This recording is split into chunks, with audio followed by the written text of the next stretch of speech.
Shalom saudara-saudara, bersama mari kita renungkan firman Tuhan dalam tema awali dengan bersyukur dan tetap produktif. Markus 8 ayat 6 berkata, lalu ia menyuruh orang banyak itu duduk di tanah. Sesudah itu ia mengambil ketujuh roti itu, mengucap syukur, memecah-mecahkannya dan memberikannya kepada murid-muridnya untuk dibagi-bagikan.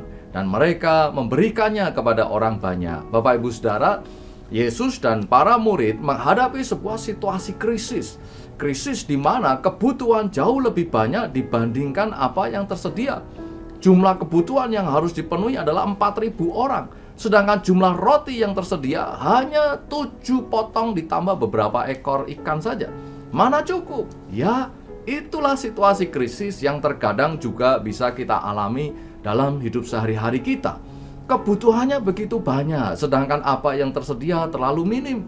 Dalam situasi seperti ini, apa yang harus kita lakukan? Langkah pertama, awalilah dengan bersyukur. Memang, bersyukur di tengah kondisi kekurangan tidaklah mudah. Kalau sedang krisis dan kekurangan, paling mudah adalah bersungut-sungut seperti bangsa Israel di padang gurun. Setiap kali mereka diperhadapkan dengan situasi krisis dan kekurangan, mereka selalu bersungut-sungut, marah, memberontak, dan ingin kembali ke Mesir. Akibatnya, mereka tidak menemukan solusi, tetapi justru berputar-putar di padang gurun selama 40 tahun. Lain halnya dengan Yesus. Di tengah situasi krisis dan kekurangan, Yesus bersyukur. Dengan bersyukur, mujizat pun terjadi. Kebutuhan makanan untuk 4.000 orang dapat tercukupi bahkan sisa. Ini memberi kita pelajaran bahwa mujizat itu terjadi dimulai dari tindakan bersyukur. Yang kedua, tetaplah produktif. Bersyukur di tengah kondisi kekurangan bukan berarti mengajarkan kepada kita untuk merasa nyaman di tengah penderitaan.